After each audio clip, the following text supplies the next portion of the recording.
दर्शकों, क्या विपक्ष के दबाव के आगे चुनाव आयोग को घुटने टेकने पड़े हैं? ईवीएम से वोटों की गिनती को लेकर के चुनाव आयोग ने बड़ा फैसला किया है। वो क्या फैसला वो भी बताऊंगा, और क्यों कहा जा रहा है कि विपक्ष के दबाव के आगे चुनाव आयोग ने क्या घुटने टेक दिए, या फिर चुनाव आयोग के ऊपर बढ़ती सिरदर्दी को देखते हुए चुनाव आयोग के खिलाफ लगातार राहुल गांधी के जो खुलासे हैं, जो लूप होल्स हैं, क्या उसकी वजह से चुनाव आयोग के जो तेवर हैं वो नरम पड़े हैं? आखिर क्या है ये पूरा माजरा, सब कुछ आपको डिटेल से बताता हूं। नमस्कार दोस्तों, मेरा नाम है मनीष कुमार सिंह और आप देख रहे हैं 4PM। चुनाव आयोग ने मतगणना प्रक्रिया में बदलाव किया है। चुनाव आयोग ने ऐसा इसीलिए किया ताकि यह सुनिश्चित हो सके कि सभी पोस्टल बैलेट्स की गिनती के बाद ही ईवीएम के वोटों की गिनती पूरी की जाए। पोस्टल बैलेट्स और ईवीएम पर डाले गए मतों की गिनती को अलग करने से 2019 का जो उनका फैसला है उसको पलट दिया है।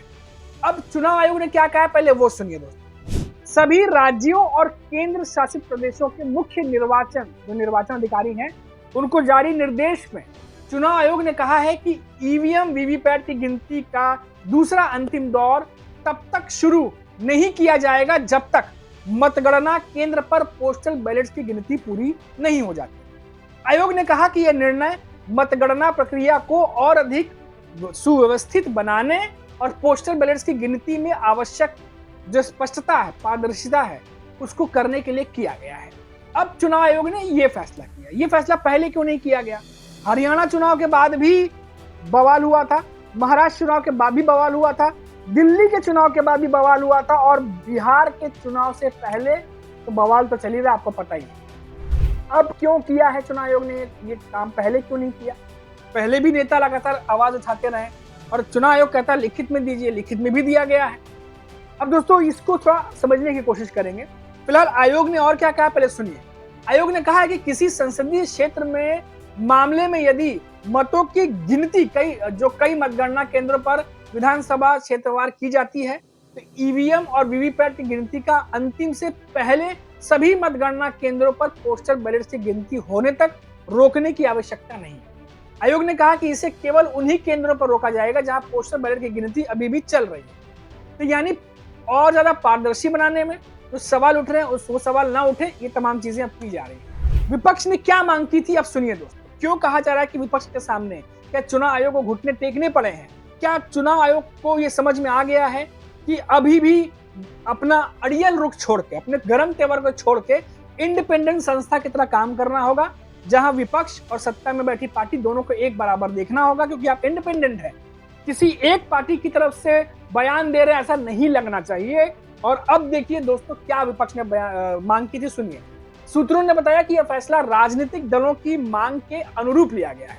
विपक्षी दल इस बदलाव की मांग कर रहे थे और चिंता जता रहे थे कि अंतिम समय में अस्वीकृत या वैध ठहराए गए पोस्टल बैलेट की संख्या के आधार पर करीबी चुनाव कराए जा सकते हैं।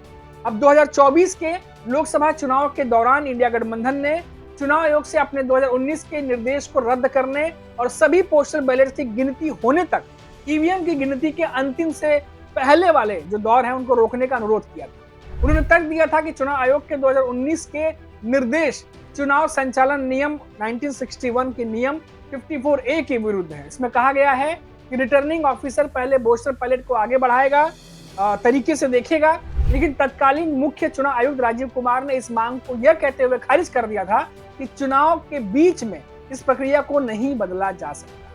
आपको पता है डीएमके ने हाल ही में अभी 17 जुलाई को चुनाव आयोग के साथ एक बैठक के दौरान इस मुद्दे को फिर से उठाया था।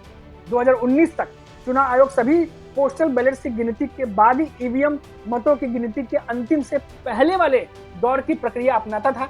18 मई 2019 को चुनाव आयोग ने पोस्टल बैलेट की संख्या में वृद्धि का हवाला देते हुए इस प्रक्रिया में बदलाव किया। अब 2019 के जो निर्देश है उसमें कहा गया है कि ईवीएम मतों की गिनती के अंतिम से पहले दौर की गिनती पोस्टल बैलेट की गिनती पूरी होने के बाद शुरू करने का निर्देश वापस ले लिया गया है। पोस्टल बैलेट की गिनती के किसी भी चरण की परवाह किए बिना ईवीएम मतों की गिनती जारी रह सकती है। ईवीएम मतों की गिनती पूरी होने के बाद वीवीपैट पर्चियों की गिनती की निर्धारित प्रक्रिया के अनुसार शुरू हो सकती है। तो अब ये बात कहा गया है। अब दोस्तों देखिए, फिर इसमें electronic transmitted postal ballot system, जिसको ETPBS बोलते हैं, कई सारी चीजें आ जाती हैं। अब ये तमाम टेक्निकल चीजों को लेकर के अब सुधार जो है वो चुनाव आयोग की तरफ से थोड़ी थोड़ी चीजों पर किया जा रहा है, जो विपक्ष मांग कर रहा था। ये पहले नहीं किया गया। विपक्ष जब अड़ गया, विपक्ष लगातार मांग करने लगा, तो अब इन चीजों को बदला जा रहा है। आपको बता दें कि चुनाव आयोग ने कहा कि वो अत्यधिक स्पष्टता सुनिश्चित करने की प्रक्रिया में बदलाव कर रहा है। अब ये स्पष्टता करने के प्रक्रिया का बदलाव है, या राहुल गांधी द्वारा जो एटम बम फोड़ा गया, या बिहार में जो तमाम चीजें कही गई और की गई, उसके बाद फिर प्रेस कॉन्फ्रेंस किया गया, और अभी हाइड्रोजन बम आने से पहले क्या इन बदलावों को करके चुनाव आयोग अपने लिए एक सेफ्टी गार्ड तैयार कर रहा है, ताकि राहुल गांधी जो कुछ भी तैयारी कर रहे हैं, जो पहले लूप होल्स हो चुके हैं, वो जो लूप होल्स राहुल गांधी के पास जो इनपुट्स हैं, क्या उसके बताने से पहले, उन चीजों को सामने लेकर आने से पहले चुनाव आयोग इन चीजों को करके पहले से ही क्या ये कोशिश कर रहा है कि भाई देखिए, हमने तो सब कुछ किया, आपने जो मांगा वो भी हम कर रहे हैं। तो अब ये सवाल भी उठने लगा है कि इतना रस्साकसी करने के बाद, इतना बयानबाजी करने के बाद, इतना उथल पुथल करने के बाद, विपक्ष के तमाम नेताओं को एक साथ आकर के प्रेस कॉन्फ्रेंस करने के बाद, अब चुनाव आयोग क्या जाग गया है? क्या चुनाव आयोग अब इन चीजों में बदलाव कर रहा है? ये भी अपने आप में अभी कई सारे बदलाव होने बाकी हैं। अभी हो सकता है कि आने वाले समय में और कई सारे बदलाव देखने को मिले। अब लेकिन सवाल यहाँ ये उठता है कि ये जो समय है, क्या इसी वजह से किया जा रहा है? अब दोस्तों देखिए, पोस्टल बैलेट की गिनती हो या EVM की जो गिनती हो, उन तमाम चीजों को लेकर विपक्ष लगातार सवाल उठाते रहा है। कई बार तो ये भी देखने को मिला है कि जब शुरू में जब बैलेट पेपर के रुझान आते हैं, तो कई बार पार्टियां एक साथ रहती हैं, लेकिन EVM के जब रुझान आने शुरू होते हैं, तो अचानक से घंटे भर में फर्क बहुत ज्यादा बढ़ जाता है। ये बात मैंने नहीं, संजय राउत ने, कांग्रेस के नेताओं ने, इंडिया गठबंधन के नेताओं ने कई बार ये बात कही है, और इसीलिए बार बार EVM को लेकर के या चुनावों को लेकर के सवाल उठाते रहते हैं। अब हम ये नहीं कह रहे कि भाई चुनाव आयोग में पूरी तरीके से गड़बड़ है, पर कहीं ना कहीं तो गड़बड़ है। जो राहुल गांधी डेटा लेकर के आ रहे हैं, उससे लग रहा है कि कुछ ना कुछ तो है, लूपहोल्स, कुछ ना कुछ तो गड़बड़ियां चल रही हैं।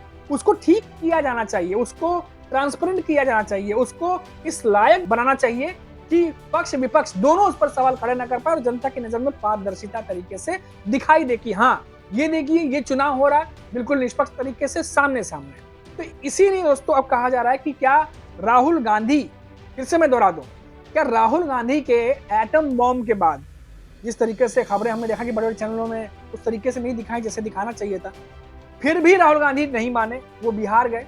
बिहार में जो यात्रा निकाली, उस पूरे यात्रा में उनका जो मेन एम था वो यही था कि वोट चोरी के मुद्दे को लोगों तक कैसे पहुंचाना, लोगों के जहन तक कैसे पहुंचाना। उन्होंने ये बिहार में लगातार किया। इसका असर भी देखने को मिला कि चुनाव आयोग से लेकर बीजेपी के नेताओं तक सबने जो है उस पर सफाई देना शुरू कर दिया। और फिर हाइड्रोजन बम की बात कही, बोले उससे भी बड़ा बम हाइड्रोजन बम है, वो मैं लेकर के आ रहा हूँ, मुझे चुनाव आयोग के भीतर से इनपुट्स मिल रहे हैं। तो क्या ये जो दावे राहुल गांधी कर रहे हैं, या जो कभी कभी जो तीर छोड़ देते हैं, क्या वो अपने आप निशाने पर लग रहे हैं?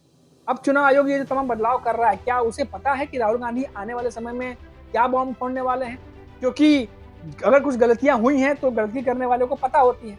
अब राहुल गांधी क्या करेंगे क्या नहीं करेंगे तो आने वाला वक्त बताएगा, लेकिन इतना जरूर है कि अब ये जो किया जा रहा है, इससे ये सवाल खड़े हो रहे हैं कि विपक्ष के दबाव के आगे चुनाव आयोग ने क्या वाकई घुटने टेक दिए। अभी के लिए इतना ही, आप देखते रहिए 4 PM। नमस्कार।